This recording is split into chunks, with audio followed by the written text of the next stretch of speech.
So hydrology exam point of వ్యూలో ఇది కూడా చాలా మంచి స్కోరింగ్ సబ్జెక్టు, చాలా ఈజీ సబ్జెక్టు కూడా. ఓకే, సో ఇందులో మనకు ప్రెసిపిటేషన్ హైడ్రోగ్రాఫ్ తప్ప మిగిలినవన్నీ చాలా చిన్న చాప్టర్స్, రోజుకు 2 చాప్టర్స్ చెప్పుకోవచ్చు, ఈజీగా కన్వీనియంట్గా చెప్పుకోవచ్చు. ఓకే, అంత చిన్న టాపిక్. సో ఫస్ట్ హైడ్రాలజీలోకి వెళ్ళే ముందు ఈ హైడ్రాలజీ అండ్ ఇరిగేషన్ అనేవి ఇంటర్ రిలేటెడ్ సబ్జెక్ట్స్. కరెక్ట్గా చెప్పాలంటే ఫ్లూయిడ్ మెకానిక్స్ కూడా దీనికి ఇంటర్ రిలేటెడే, కానీ అదని సపరేట్ చెప్పుకున్నా. ఈ మూడింటిని కలిపి వాటర్ రిసోర్స్ ఇంజనీరింగ్ అంటారు. ఇందులో 3 వస్తాయి అన్నమాట, హైడ్రాలజీ, ఇరిగేషన్. నేను మీకు వెయిటేజ్ గురించి చెప్పేటప్పుడు ఒక విషయం చెప్పా, ఈ డిపార్ట్మెంట్కి ఇన్ని మార్కులు అన్నట్టు ఇస్తూ ఉంటారు అన్నాను కదా.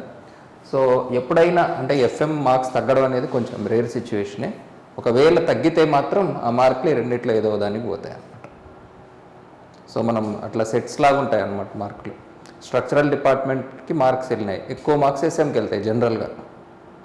ఒకవేళ ఎస్ఎంకి రాలేదు, ఆర్సీసీకి పోవచ్చు, స్టీల్కి వెళ్ళొచ్చు, ఎస్సీఏకి కూడా వెళ్ళొచ్చు. బట్ రేర్, ఆబ్జెక్టివ్ క్రియేట్ చేయడం కష్టం ఎస్సీఏలో అట్లా. సో ఇప్పుడు ఈ డిపార్ట్మెంట్లో అంటే ఈ వెయిటేజ్ని మనం ఫోకస్ చేయొచ్చు అనమాట. ఈ 3 చదివితే ఎన్ని వస్తాయి అన్నట్టు ఉంటుంది తప్ప ఎఫ్ఎంలో ఎన్ని మార్కులు అనేది గ్యారంటీ ఏం లేదు. మన ప్రీవియస్ అనాలిసిస్ ప్రకారం మనకేం తెలుస్తుంది, ఎఫ్ఎంలో ఎప్పుడు కూడా తక్కువ మార్క్స్ రావు అనేది అయితే తెలుస్తుంది. బట్ రూల్ అయితే కాదు అది. బట్ ఈ డిపార్ట్మెంట్కి మార్క్స్ ఇవ్వాలి ఖచ్చితంగా. సో ఇచ్చినప్పుడు ఒకవేళ ఇప్పుడు ఇరిగేషన్ అండ్ క్యాడ్ నోటిఫికేషన్ పడింది, మాకు ఇరిగేషనే ఇంపార్టెంట్ అనుకుని వాడు దీనికి చాలా వెయిటేజ్ చేయొచ్చు. హైడ్రాలజీ అంత ఈజీ కాదు ఇరిగేషన్. హైడ్రాలజీ చాలా ఈజీ సబ్జెక్ట్. ఇరిగేషన్లో కొన్ని కష్టమైన టాపిక్స్ ఉన్నాయి. 100% మీరు ఆ మార్క్స్ స్కోర్ చేయగలరని చెప్పలేం, ఎందుకంటే కొన్ని చాలా డెప్త్ చదవాలి, అవి వదిలేయడం తప్ప ఏం చేయలేం. అట్లాంటివి కొన్ని ఉన్నాయి దాంట్లో. స్పిల్వేస్కి సంబంధించి చాలా రకాల డిజైన్స్ ఉన్నాయి అన్నమాట. Sarda type of wall design అని అట్లా వదిలేయడం తప్ప చాలా చదివితే చాలా చదవాలి ఇరిగేషన్ గురించి అట్లా. Site selection of gravity dams ఇట్లా వాడు అడగాలనుకుంటే చాలా అడగచ్చు ఇరిగేషన్లో. బట్ హైడ్రాలజీ అట్లా కాదు, లిమిటెడ్ సిలబస్. మనకు ఆర్సీసీ చదువుకున్నట్టు చదువుకుంటే మార్కులు వచ్చేస్తాయి మనకి హైడ్రాలజీలో, చాలా ఈజీ కూడా. ఓకే, తర్వాత ఇక వెయిటేజ్ అనేది మనం ఆల్రెడీ చూసినాం. హైడ్రాలజీకి మంచి వెయిటేజే ఉంటుంది ఆబ్వియస్లీ, more than 5 అయితే guarantee. Okay, up to 8 marks కూడా మనం ప్రీవియస్లో చూసినాం హైడ్రాలజీకి. ఓకే, సో హైడ్రాలజీలో టాపిక్స్లో వెళ్ళే ముందు సో ఫస్ట్ హైడ్రాలజీ అంటే ఏంటో తెలుసుకోవాలి మనం. సో సైంటిఫిక్ డెఫినేషన్ ప్రకారం చెప్తే హైడ్రాలజీ యాక్చువల్గా 2 రకాల హైడ్రాలజీలు ఉన్నాయి. ఒకటి సైంటిఫిక్ హైడ్రాలజీ అంటారు.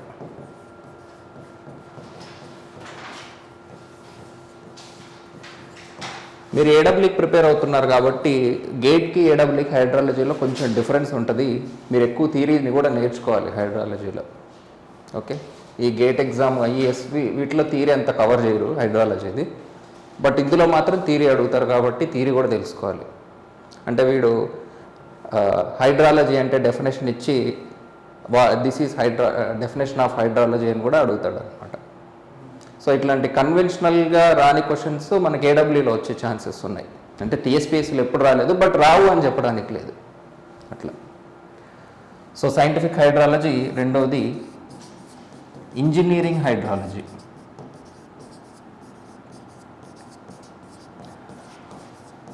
మన సిలబస్లో ఏది ఉంది చెప్పండి? మనకు సింపుల్గా హైడ్రాలజీ అంటారు. సో హైడ్రాలజీ యాక్చువల్గా 2 భాగాలు ఉన్నాయి. సో ఇందులో మనం ఏది చదువుతాం అనుకుంటున్నారు? ఇంజనీరింగ్ హైడ్రాలజీ చదువుతాం అనుకుంటున్నారు కాబట్టి క్వశ్చన్స్ దీని నుంచి కూడా వస్తాయి మనకి. మనం చదివేది అదే, కానీ క్వశ్చన్స్ దాని నుంచి కూడా వస్తాయి. ఓకే, సో దాని గురించి బేసిక్స్ తెలుసుకోవాలి.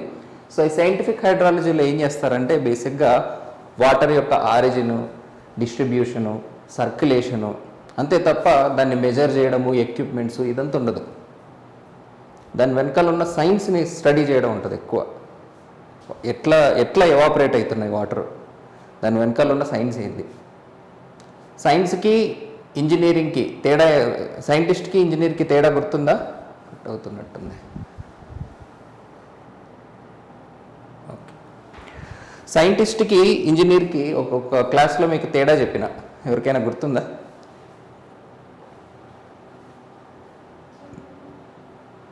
మీకు చెప్పలేదంటే మీకు చెప్పుంటా, మీకు కూడా చెప్పలేదా? ఇప్పుడు థామస్ ఆల్వా ఎడిసన్ ఈయన సైంటిస్టా ఇంజనీరా? ఇంజనీర్. ఎట్లా చెప్పినావు?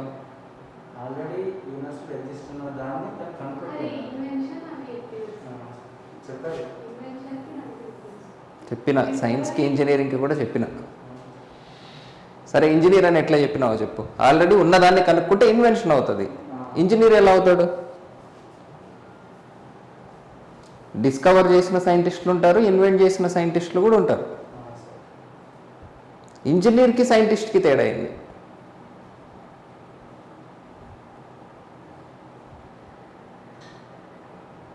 ఇప్పుడు థామస్ ఆల్వా ఎడిసన్ ఎలా ఇంజనీర్ అయినాడు? డిజైన్ చేసేవాళ్ళ. ఇంకా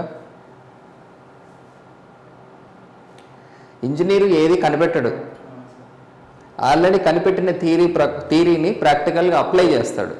అప్లై చేసి ఏదైనా కనుక్కుంటాడు. కొత్త థియరీలు, కొత్త సైన్స్ సబ్జెక్టులు ఏవి కనుక్కోడు అనమాట.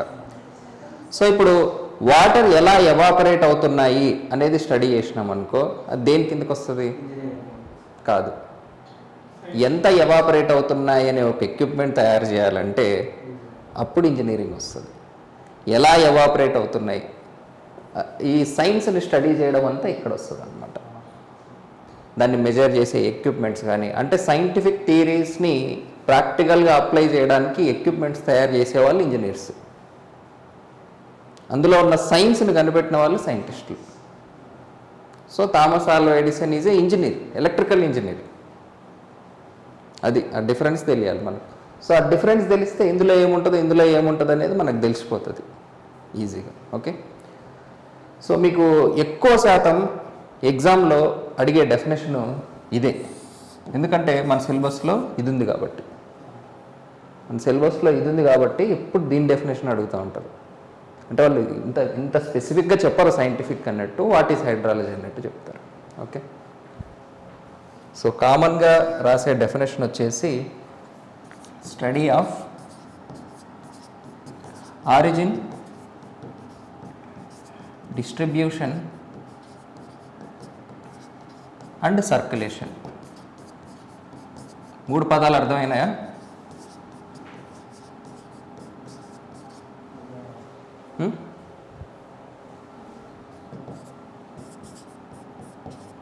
Is called hydrology.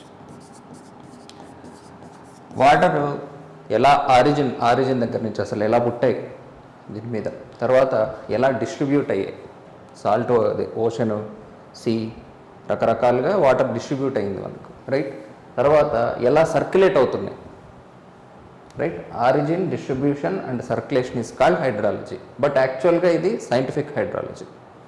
Engineering hydrology గురించి అన్ఫార్చునేట్లీ మన సిలబస్లో పెద్దగా చెప్పలేదు, బట్ మనం చదివేది అదే. ఓకే. అంటే మనది ఎట్లుంటుందంటే కొంచెం సైన్స్ కలిపిన ఇంజనీరింగ్ హైడ్రాలజీ అన్నట్టు ఉంటుంది మన సిలబస్. పూర్తిగా ఇంజనీరింగ్ చదవడానికి కూడా వీల్లేదు. కొంచెం సైన్స్ తెలిసిన తర్వాత మనం ఇంజనీరింగ్ హైడ్రాలజీ చదవాలని కాబట్టి కొంచెం ఇది మిక్స్ అన్నట్టు ఉంటుంది. అది అంటే ఇంజనీరింగ్ హైడ్రాలజీ చదవాలంటే సైన్స్ చదవాలంటే ఇంజనీరింగ్ చదవాల్సిన అవసరం లేదు. ఎందుకంటే engineering is application of science కాబట్టి మనకు అది కూడా తెలియాలి. సో కొంచెం అది కూడా వస్తుంది అనమాట మనకు. ఓకే. ఇంత స్పెసిఫిక్ డెఫినేషన్ ఎక్కడ ఉండదు, బట్ మీకు ఐడియా ఉండాలని చెప్తున్నాను అంతే. ఎందుకంటే ఇంటర్వ్యూస్లో అడగచ్చు ఇట్లాంటివి, వాళ్ళకి ఐడియా ఉంటుంది. ఎందుకంటే వాళ్ళ డిపార్ట్మెంట్ అది కాబట్టి వాళ్ళకి ఐడియా ఉంటుంది ఇరిగేషన్ వాటి మీద. ఓకే. సో ఓవరాల్ మనం అర్త్ షేప్ ఏంటండి? స్పియరా? ఎగ్జాక్ట్ షేప్ ఎవరికైనా తెలుసా? Oblate spheroid exact shape, but ఇక్కడ స్పియర్ అనుకుందాం. ఆబ్లేట్ స్పిరాయిడ్ అనేది మనం సర్వేయింగ్లో డిస్కస్ చేద్దాం. So earth is a sphere. దీనిపైన ఒక స్పియర్ గీసామనుకోండి, అట్మాస్ఫియర్ ఎన్ని కిలోమీటర్స్ వరకు ఉంటుంది? 10 కిలోమీటర్స్ వరకు యాక్చువల్గా ట్రోపోస్పియర్ ఉంటుంది. ఇందులో 75% ఆఫ్ ది అట్మాస్ఫియర్ ఉంటుంది. యాక్చువల్గా అట్మాస్ఫియర్ చాలా లేయర్స్లో ఉంటుంది. ట్రోపోస్పియర్, స్ట్రాటోస్పియర్, ఎగ్జోస్పియర్ ఈ రెండింటి మధ్య ఐనోస్పియర్ ఒకటి ఉంటుంది. మళ్ళీ వాటిల్లో ఏంటంటే మన అట్మాస్ఫియర్ సిగ్నిఫికెన్స్ ఉండదు. అంటే క్లౌడ్లు ఫామ్ అవ్వడం, వర్షాలు పడడం, ఇదంతా మనకు జరిగేది ఈ ట్రోపోస్పియర్లోనే జరుగుతూ ఉంటుంది ఎక్కువగా. స్ట్రాటోస్పియర్లో ఉండవు ఆ క్లౌడ్స్, అంటే ఉంటాయి కానీ మన వెదర్ ఫినామినాని ఎఫెక్ట్ చేసేవి అంత ఉండవు. ఈ ట్రోపోస్పియర్ భాగంలో 75% ఆఫ్ ది అట్మాస్ఫియర్ ఉంటుంది. నీకు అట్మాస్ఫియర్ అనేది ఆల్మోస్ట్ 100 కిలోమీటర్ల పైనే ఉంటుంది. కానీ అక్కడ చాలా థిన్ ఎయిర్ ఉంటుంది అనమాట, చాలా చాలా థిన్ ఎయిర్ ఉంటుంది. నీకు వెయిట్ ఉన్న గ్యాస్లన్నీ కిందనే ఉంటాయి కదా, తర్వాత పైకి వెళ్తే నీకు లైట్ గ్యాసెస్ వస్తాయి, హైడ్రోజన్ ఇట్లాంటివి. సో అది ఎక్కువ హైట్ ఉంటుంది కానీ వెయిట్ ఉండదు దానికి. ఈ ట్రోపోస్పియర్లో మాత్రం 75% ఆఫ్ ద అట్మాస్ఫియర్ వస్తుంది. మన స్టడీస్ అన్నీ కూడా దీంతోనే జరుగుతూ ఉంటాయి. సో జనరల్గా అప్ టు మనం ఏం తీసుకుంటామంటే 15 కిలోమీటర్స్ స్పియర్ తీసుకుంటాం వెదర్ చేంజెస్కి. అంటే బేసిక్గా ప్రతి క్లౌడ్ ప్రెసిపిటేట్ అవ్వడం అంటే వర్షం పడ్డం. ప్రతి క్లౌడ్ ప్రెసిపిటేట్ అవ్వదు, జస్ట్ అట్లా ఫామ్ అయ్యి అట్లా ఉండిపోతుంది. కొన్ని హై క్లౌడ్స్ ఉంటాయి, స్ట్రాటోస్పియర్ దాటి అటు వెళ్ళిపోతాయి. అవి కొన్ని 100 కిలోమీటర్ స్క్వేర్ ఏరియాలో అట్లా ఉంటాయి, అంతే. అటు ఇటు కదులుతూ ఉంటాయి తప్ప ప్రెసిపిటేట్ కావాలి, వెరీ రేర్. ఒకవేళ అయినా కూడా చిన్న చిన్న చినుకుల్లాగా తప్ప హెవీ రెయిన్ అనేది ఉండదు అనమాట వాటికి. ఓకే, సో మన మేజర్ చేంజ్ అంత వచ్చేది ట్రోపోస్పియర్లో ఉన్న క్లౌడ్ వల్లనే. సో క్లౌడ్స్ ఎక్కడ ఉంటాయి అంటే ట్రోపోస్పియర్లో మెజారిటీ ఆఫ్ ది క్లౌడ్స్ ఉంటాయి, కొన్ని క్లౌడ్స్ స్ట్రాటోస్పియర్లో కూడా ఉంటాయి. సో అవి కూడా వెదర్ని ఎంతో కొంత ఎఫెక్ట్ చేస్తాయి. తర్వాత వాటర్ ఇక్కడొక్కటే ఉంటాయా అంటే ఆబ్వియస్లీ బిలో కూడా ఉంటాయి కదా. గ్రౌండ్ వాటర్ కావచ్చు, రివర్ వాటర్ కావచ్చు. సో గ్రౌండ్ సర్ఫేస్ నుంచి 1 కిలోమీటర్ లోపలికి, రైట్. సో ఈ పైనున్న స్పియర్, ఈ కిందున్న స్పియర్లోనే మన టోటల్ అమౌంట్ ఆఫ్ వాటర్ ఉండాలి. ఎందుకంటే దీన్ని దాటి క్లౌడ్ వెళ్ళదు అన్నట్టు ఒక అజంప్షన్, అంతే. 99% అది కరెక్టే. సో టోటల్ ఎర్త్ మీద ఏ వాటర్ అయితే ఉన్నాయో అవి ఈ టోటల్ హైడ్రోస్పియర్లోనే ఉండాలి. దీని నుంచి బయటకు వెళ్ళే ఛాన్స్ లేదు, ఇటుపక్కకు కానీ వెళ్ళే ఛాన్స్ లేదు.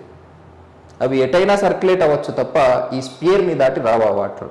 సో హైడ్రో అంటే వాటర్, లాజీ అంటే స్టడీ, రైట్. సో ఈ వాటర్ ఏదైతే ఈ 16 కిలోమీటర్స్ స్పియర్లో, ఇది 3D, నేను 2D లాగా గీసినా కానీ ఇది 3D figure. Sphere, troposphere, stratosphere. So ఈ ట్రోపోస్పియర్లోనే వేరు వేరు చోట్లకు వాటర్ తిరుగుతూ ఉంటాయి కానీ ఈ స్పియర్స్ దాటి మాత్రం వెళ్ళవు అనమాట. సో అందుకే దీన్ని హైడ్రోస్పియర్ అంటారు.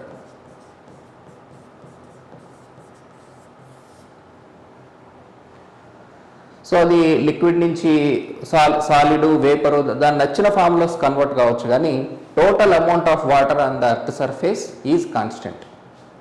అది ఎప్పుడు ఏ ఫామ్లో ఉంటుందో మనం చెప్పలేం కానీ total amount of water is constant. Okay, so ఎంత ఉంటుందండి టోటల్ అమౌంట్ ఆఫ్ వాటర్? ఎవరికైనా ఐడియా ఉందా? 1.386 బిలియన్ కిలోమీటర్ క్యూబ్. సార్ గూగుల్లో చూద్దాం ఏమైనా అప్డేట్ ఉందేమో. వాల్యూమ్ అండి, అది కిలోమీటర్ క్యూబ్ అని రాసిన కదా. Total water on earth 1.386 billion kilometre cube. ఇందులో మిలియన్ క్యూబ్లో కూడా ఇచ్చాడు. 333 క్యూబిక్ మైల్స్ కలిస్తే అది కూడా రాద్దాం.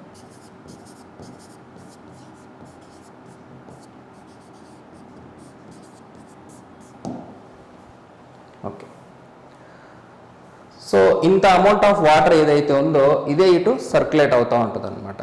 ఓకే, బేసిక్గా ఎర్త్ ఫామ్ అయినప్పుడు ఎర్త్ ఏజ్ ఎంత చెప్పండి? 4.5 బిలియన్ ఇయర్స్. 4.5 బిలియన్ ఇయర్స్ కరెక్టేనా? సన్నది ఇంకెక్కువ ఉంటుంది ఆబ్వియస్లీ. ఎంత ఉండొచ్చు? ఒక 2-3 సంవత్సరాలు ఎక్కువ ఉంటుందా? ఓకే, ఎర్త్ది అప్రాక్సిమేట్లీ 5 అనుకుంటే సన్నది 10. 5 బిలియన్ ఇయర్స్. మూన్ ఏంటి తెలుసా? ఎర్త్లో ఒక భాగమే అది. అవును, ఎర్త్లో ఒక భాగం విరిగిపోయి వచ్చిందే మూన్. సో ఎర్త్లో నుంచి పుట్టింది అది. మన ఎర్త్ కూడా సన్నులో నుంచి పుట్టింది. చెప్పాను కదా, సన్ను ఇట్లా ఇసిరేశారని. అట్లా ఎర్త్లో నుంచి ఇట్లా ఇసిరేస్తే ఎర్త్ చుట్టూ తిరుగుతుంది అది. చాలా ల్యాండ్ ఫీచర్స్ ఎర్త్ మీద ఉన్నవి మూన్ మీద ఉంటాయి మనకి. సో అట్లా అబ్జర్వ్ చేసి కనుక్కున్నారు, ఓకే ఇది నథింగ్ బట్ ఎర్త్ మీద ఉన్న ఒక చిన్న మొక్కనే అని. అది సరే. సో 5 బిలియన్ ఇయర్స్ ముందు ఎర్త్ అనేది ఎట్లుండింది తెలుసా? స్పియర్ లాగా మాత్రం లేదు, ఒక మాల్టెన్, ఒక ముద్దలాగా ఉండేదన్నమాట. అయితే రెవల్యూషన్ ఉండేది దానికి. ఈ రెవెల్యూ అవుతూ అవుతూ అవుతూ అది స్పియర్ లాగా తయారైంది. ఎందుకంటే అది వేడిగా ఉండేది కదా, ఇదంతా మాల్టెన్ ఫామ్లో ఉండేది అనమాట, అంటే ఒక లిక్విడ్ ఫామ్లో ఉండేది. సో లిక్విడ్ ఫామ్లో ఉన్నవి ఆటోమేటిక్గా మూవ్ అవుతాయి కదా, ఇంకా అంత సాలిడిఫై కాలే, ఎందుకంటే చాలా హీట్ ఉండింది స్టార్టింగ్ ఫామ్ అయినప్పుడు.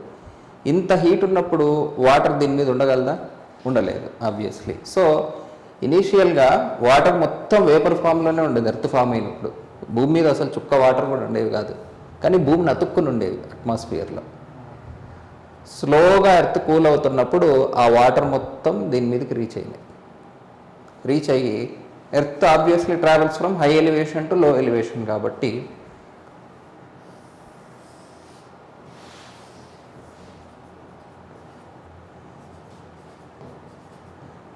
ఇలా ఉండేది స్టార్టింగ్, కూల్ అయిన తర్వాత సంగతి.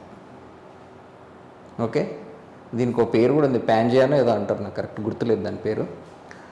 ఇట్లా ఉండేది ల్యాండ్. అయితే దీని కింద లిక్విడ్ ఉండేది, మాల్టెన్ ఫామ్ అన్నా కదా, పూర్తిగా సాలిడిఫై కాలేదు, కింద మాల్టెన్ ఫామే ఉంది. అంటే మనం ఒక బకెట్లో నీళ్ళ మీద పడవలు వదిలితే ఎట్లుంటుందో, ఆ పడవలన్నీ ఒకే చోట కలిసి ఉన్నాయి అనుకోండి, ఒక 7 మొక్కలు, రైట్, ఒక 7 పడవల్ని దగ్గరగా పెట్టారనుకోండి, అట్లా ఉంది. దాని చుట్టూ వాటర్ ఉన్నాయి. మీరు చెయ్యి తీస్తే ఏమవుతుంది తెలుసా? ఈ 7 పడవలు దూరం వెళ్తూ ఉంటాయి. అట్లా 7 కాంటినెంట్లు విడిపోయిన తర్వాత వీటి మధ్యలోకి వాటర్ వచ్చేసి ఉంటాయి ఆబ్వియస్గా. ఇప్పుడు మీకు అర్థం కావాల్సిన విషయం ఏంటంటే, ప్రతి ఓషన్లో వాటర్ లెవెల్ ఒకటే, అంతే కదా? అదే మనం తీసుకునే మీన్ సీ లెవెల్. ఇక్కడ మీన్ సీ లెవెల్ కట్టినా ఒకటే, పసిఫిక్ ఓషన్లో కట్టినా ఒకటే. ఎందుకంటే ఇవన్నీ ఒకదానికొకటి కాంటాక్ట్లో ఉంటాయి వాటర్, అవి ముందు నుంచి ఒకేలాగా ఉన్నాయి. మనకి కాంటినెంటల్ డ్రిఫ్ట్ వల్ల ఇట్లా జరిగింది కానీ, సో ముందు ఇవన్నీ ఒకటేలాగా ఉండేవి అన్నమాట. సో ఇది టోటల్ అమౌంట్ ఆఫ్ వాటర్ మన ఎర్త్ సర్ఫేస్ మీద ఉన్నది. సో ఇందులో సెలైన్ వాటర్ భాగమే మెజారిటీగా ఉంటుంది. ఎంత ఉందో చూడండి, ఆల్మోస్ట్ 96.5% ఉంది. అదర్ సెలైన్ తర్వాత ఉన్న వాటర్లో ground water, glacier water. So మన మంచి వాటర్లో కూడా చాలా వాటర్ గ్లేషియర్ ఫామ్లో ఉంది. ఇది కూడా ఇదేమంత అడగరలేండి. తర్వాత ఈ గ్రౌండ్ వాటర్లో మళ్ళీ lakes, ground ice, permanent Frost, ఈ వాల్యూస్ మీరు తర్వాత రాసుకోండి, అంత ఇంపార్టెంట్ ఏం కాదు. ఓకే, సో జస్ట్ రఫ్గా మీకు తెలుసు కదా ఓషన్స్లో ఎంత వాటర్ ఉంది అనేది. ఓకే, ఇది మాత్రం గుర్తుపెట్టుకోండి. ఏది ఇది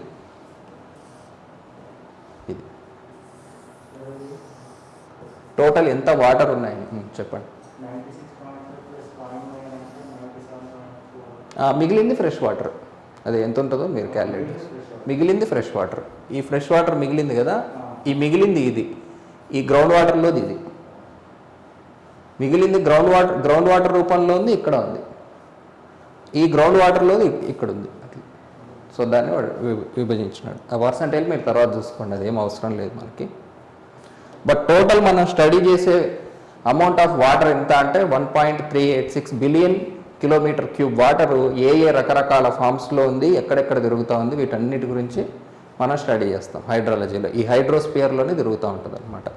ఈ తిరిగే ప్రాసెస్ని హైడ్రాలజికల్ సైకిల్ అంటారు అనమాట. ఓకే, ఆ సైకిల్ చూద్దాం.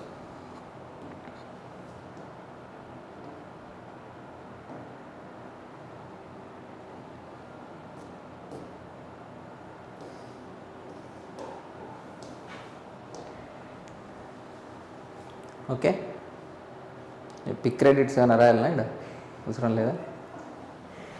Okay, okay. సో ఈ హైడ్రోలాజిక్ సైకిల్ అనేది ఏదో ఇప్పుడు నేను స్పియర్ అని చెప్పాను కదా. సో బోర్డు మీద స్పియర్ గీయడం కుదరదు కాబట్టి నేను లీనియర్గా గీస్తున్నాను. బేసిక్గా మన ఎర్త్ స్పియర్ కదా, ఎర్త్ స్పియర్ అయినా కూడా మ్యాప్లో స్ట్రైట్ లైన్లోకి వస్తుంది కదా, అది ఎట్లా పాసిబుల్? ఓపెన్ చేస్తే మీ క్లాస్లో చెప్పిన, వీళ్ళకి చెప్పలేదు. ఇక్కడే ఒక చిన్న కరెక్షన్ ఉంది, చాలామందికి తెలీదు. మన వరల్డ్ మ్యాప్ అంత తప్పు, కంప్లీట్ తప్పు. అది స్పియర్ ఎప్పుడూ స్ట్రైట్ లైన్ కాదు, ఎందుకంటే కర్వ్ అనేది ఎప్పుడు కూడా స్ట్రైట్ లైన్ రాదు. దీనికి సంబంధించి యూట్యూబ్లో ఒక వీడియో చేశాను నేను, curvature significance in civil engineer అని ఒక వీడియో చేశాను. Effect of curvature in civil engineering ఏదో చేశాను, అది చూడండి మీకు అర్థమవుతుంది. ఓకే, సో మన దాంట్లో ఏం చేశారంటే ఆ ఉన్న ఏరియా సైజులన్నీ మార్చేశారు. ఇప్పుడు నీకు ఇక పెద్ద ఐలాండ్ ఒకటి ఉంటుంది చూడు, ఇది గ్రీన్లాండా, పైన ఒకటి ఉంటుంది గ్రీన్లాండా, అది మీరు ఏ షేప్ అయితే చూస్తున్నారో, ఎంత ఏరియా చూస్తున్నారో దానికంటే యాక్చువల్గా చాలా చిన్న ఉంటుంది అది నిజానికి. మీరు అదే వరల్డ్ మ్యాప్ని స్పియర్ మీద చూడండి, వాటి షేపు వీటి షేపు, వాటి ఏరియా మారిపోద్ది, అట్లా కరెక్ట్ చేస్తారనమాట. బట్ యాక్చువల్ అయితే చాలా తప్పులు ఉన్నాయి స్ట్రైట్ చేసి. స్ట్రైట్గా చూడడానికి ఒక మార్గం అదంతే వరల్డ్ మ్యాప్, బట్ యాక్చువల్గా మనం ఎప్పుడు కూడా స్పియర్లోనే చూడాలి కరెక్ట్ తెలియాలంటే షేప్. సో ఈ హైడ్రలాజిక్ సైకిల్ అనేది హైడ్రోస్పియర్ మొత్తంలో జరుగుతూ ఉంటుంది అనమాట, రకరకాల ఫామ్స్లో. ఓకే, సో ఫస్ట్ మనం ఎక్కడి నుంచి అయినా స్టార్ట్ చేయొచ్చు. సో టోటల్ మన సిలబస్లో అంతా మనం చదివేది ఈ హైడ్రోస్పియర్ లోపల వాటర్ ఎలా మూవ్ అవుతుంది అనేది చదువుతాం, అంతకంటే ఏం లేదు దీంట్లో. ఓకే, సో ఫస్ట్ మనం ప్రెసిపిటేషన్ నుంచి స్టార్ట్ చేస్తాం సిలబస్లో. సో క్లౌడ్స్ నుంచి ఫస్ట్ వాటర్ ప్రెసిపిటేట్ అవుతాయి. సో ప్రెసిపిటేట్ అయ్యి రకరకాల ప్లేసెస్లో పడవచ్చు, హిల్స్ మీద పడవచ్చు, ఆల్రెడీ ఉన్న లేక్స్లో, ఇలా కిందికి ఉంది కదా దీన్ని డిప్రెషన్ అంటారు. ఈ డిప్రెషన్ లోపల వాటర్ పడింది అనుకోండి, ఇది ఇక్కడే స్టోర్ అయిపోతుంది, దీన్ని డిప్రెషన్ స్టోరేజ్ అంటారు. రైట్, కొంచెం వాటరు ఇలా ఇన్ఫిల్ట్రేట్ అవుతుంది, ఇంకొంచెం వాటరు ఇలా రన్ ఆఫ్ ద్వారా వెళ్తుంది, కొంచెం వాటరు ఎవాపరేషన్ ద్వారా వెళ్తుంది, కొన్ని వాటరు ఇట్లా ట్రీస్ మీద పడి ఆ తర్వాత ట్రాన్స్పిరేషన్ లాసెస్ ద్వారా కూడా వెళ్ళిపోతుంది అట్మాస్ఫియర్. అంటే అట్మాస్ఫియర్ నుంచి గ్రౌండ్కి రావడాన్ని ప్రెసిపిటేషన్ అంటారు, గ్రౌండ్ నుంచి అట్మాస్ఫియర్లోకి వెళ్ళడాన్ని ఎవాపరేషన్ అంటారు, ఆర్ ట్రాన్స్పిరేషన్ ద్వారా కూడా వెళ్ళచ్చు. రెండు మార్గాలు ఉన్నాయి ఈ సైకిల్లో. పైనుంచి కిందికి అంటే అట్మాస్ఫియర్ నుంచి గ్రౌండ్కి ఒక వాటర్ వస్తుంది అంటే అది ప్రెసిపిటేషన్. అది ఎలా వచ్చినా సరే వాటర్ గ్రౌండ్కి వస్తుంది అంటే అది ప్రెసిపిటేషన్. అది ఏ ఫామ్లో అయినా రావచ్చు, ఎక్కడికైనా రావచ్చు. తిరిగి దీంట్లోకి వెళ్ళే ప్రాసెస్ ఎవాపరేషను, ట్రాన్స్పిరేషను. రెండు రాకుండా లోపలికి వెళ్ళచ్చు, ఇన్ఫిల్ట్రేషన్. ప్లస్ రివర్స్ ఎప్పుడూ కూడా లో ఎలివేషన్లోనే ఉంటాయి కదా గ్రౌండ్ కంటే, 100%. ఇప్పుడే మీకు ప్రూవ్ కూడా చేసినది. సో అందుకే ఎప్పుడు కూడా గ్రౌండ్ లెవెల్ హై లెవెల్లో ఉంటుంది కాబట్టి ఖచ్చితంగా అన్ని వాటర్ రివర్స్కి, రివర్ వాటర్లన్నీ సీకి వెళ్ళాలి. ఎందుకంటే సీనే లీస్ట్ పాసిబుల్ ఎలివేషన్ అనేది కూడా మనం ఇందాకే మాట్లాడుకున్నాం. రైట్, సో మీరు మీన్ సీ లెవెల్ చూసినారనుకోండి, ఇక్కడ ఈ మీన్ సీ లెవెల్ కంటే గ్రౌండ్ వాటర్ టేబుల్ ఎప్పుడూ కూడా హై లెవెల్లో ఉంటుంది. ఒకవేళ ఇలా లేకపోతే గ్రౌండ్ వాటర్ తాగడానికి వీలయ్యేది కాదు. ఎందుకు అంటే ఈ సీ వాటర్ గ్రౌండ్ వాటర్ లోపల రాకుండా ఆపేది ఈ డిఫరెన్స్ ఇన్ హెడ్డే.